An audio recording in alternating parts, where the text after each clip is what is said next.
हाय दोस्त, कैसे हैं आप लोग। मैं उम्मीद करता हूं कि आप लोग बहुत अच्छे से होंगे। आज ये लाइफ स्टाइल सेशन का पार्ट 5 है। इससे पहले पार्ट 4 में आप शादी के बारे में देखे होंगे और सुने होंगे।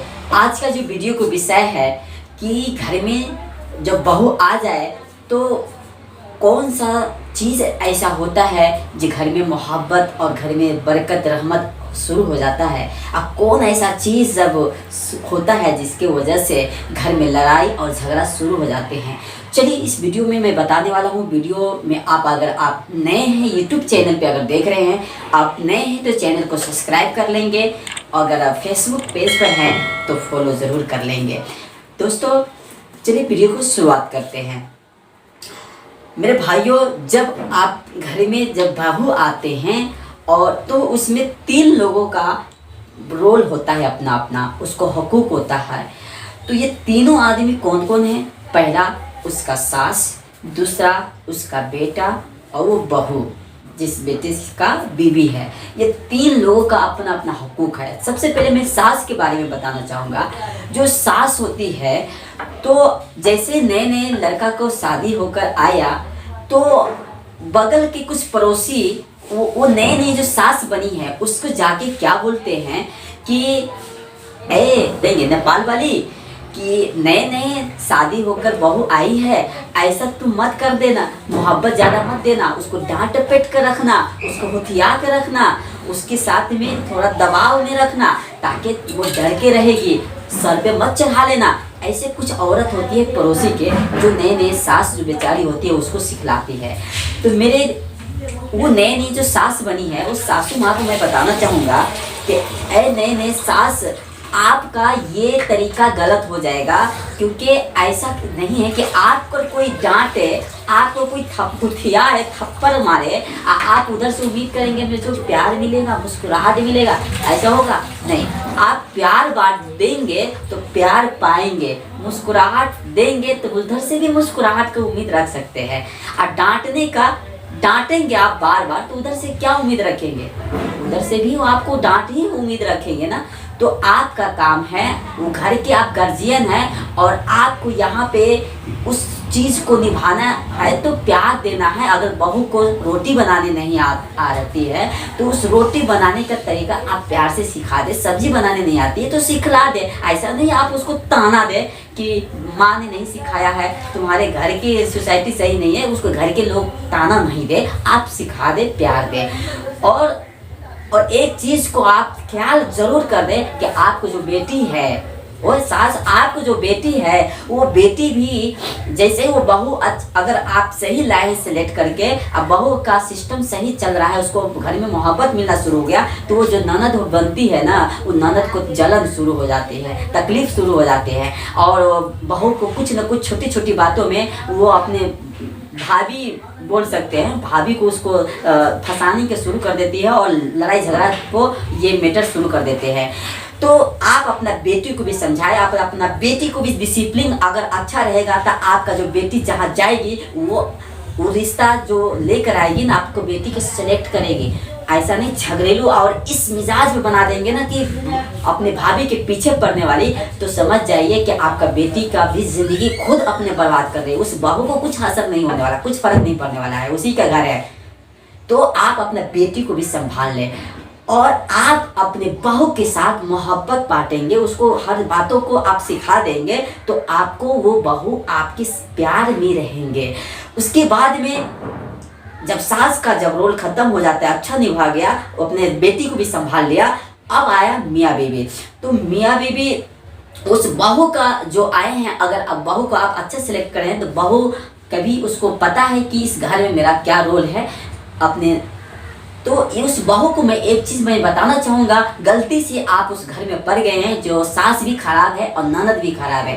तो सास ननद खराब होने के बाद होता क्या है कि दोनों बात बात में छोटी छोटी बातों पे उसको डांटते हैं और उसको जो नीचे दिखाते हैं। तो होता क्या है कि बाहर से लड़का काम करके आया या घर पे अगर लड़का आया तो उसका बहन भी है, उसको माँ भी उस लड़का को उसके बीवी के बारे में एक नेगेटिव बात दिमाग में डालना शुरू कर देता है। तो एक न एक दिन असर तो होना ही है भाई, तो वो भी अपने घरवाली को डांटना और डपेटना शुरू कर देते हैं। तो वो बेचारी एकदम कमज़ोर बन जाती है घर में और वो बहुत मजबूर हो जाता है। और सास खराब मिल गया तो आप अगर अच्छी हैं तो आपको एक चीज़, मेरा बात को ख्याल करिएगा, उस जगह पे आप सब्र इख्तियार करेंगे।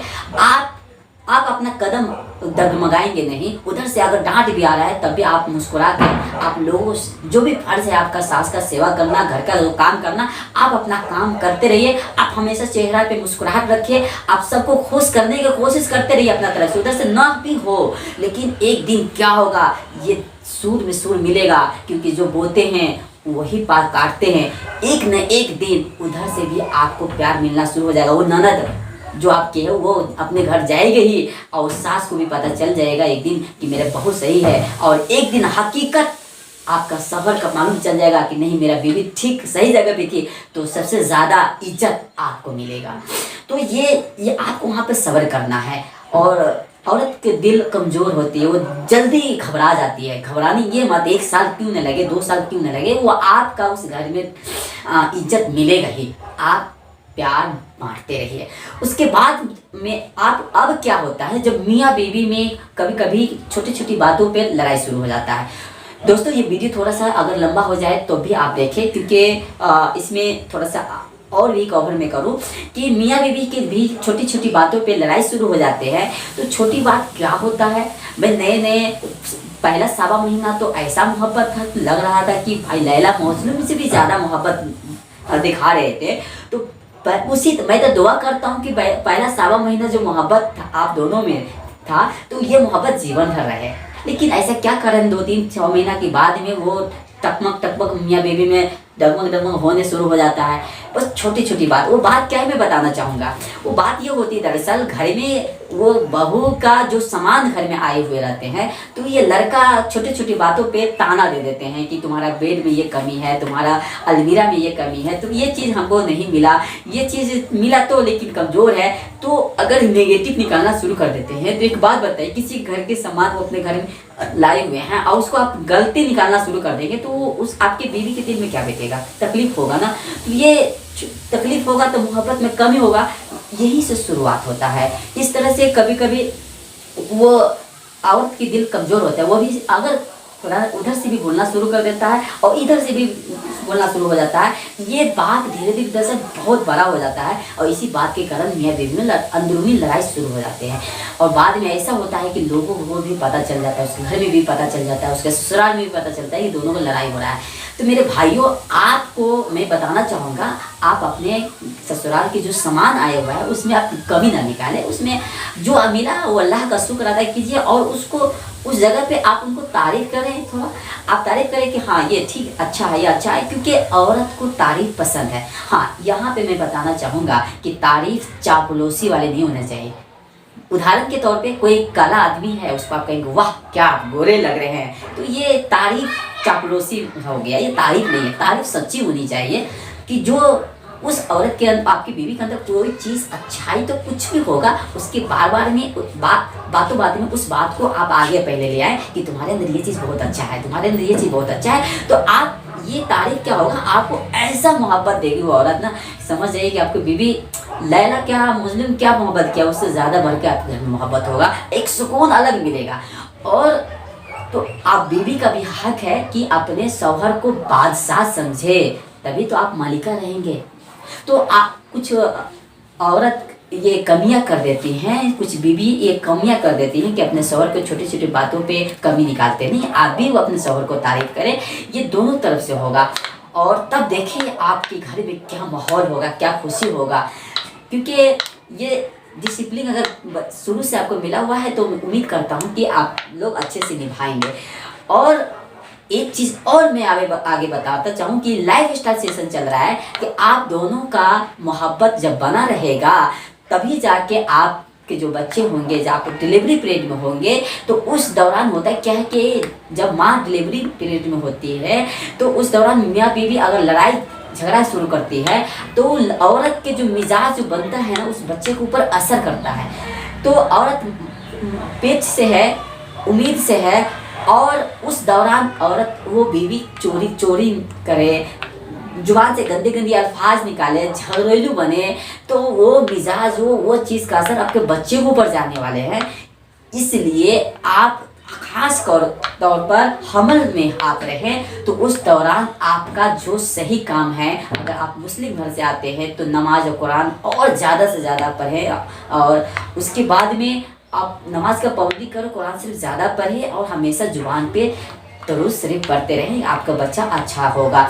और आपका जो विचार, आपका जो व्यवहार अगर ठीक होगा तो समझ लीजिए कि वो बच्चा जो घर में आने वाले हैं मेहमान, वो बच्चा के मिजाज अच्छे होंगे। तो उम्मीद करता हूँ ये वीडियो अच्छा लगा होगा तो आप दूसरे तक शेयर कर देंगे। और आप लोग देख लेते हैं शेयर नहीं करते हैं फेसबुक पेज पे, तो आप शेयर जरूर कर लेंगे, कर दीजिए। अगर इतना समय दिए तो नहीं, शेयर करने में कितना समय लगेगा, कर दीजिए। और यूट्यूब चैनल पे नए हैं तो चैनल को सब्सक्राइब कर लेंगे, साथ में बेल आइकन भी दबा लेंगे। अब कीमती समय आपने दिया, इस वीडियो को सुना देखा, इसके लिए धन्यवाद, शुक्रिया।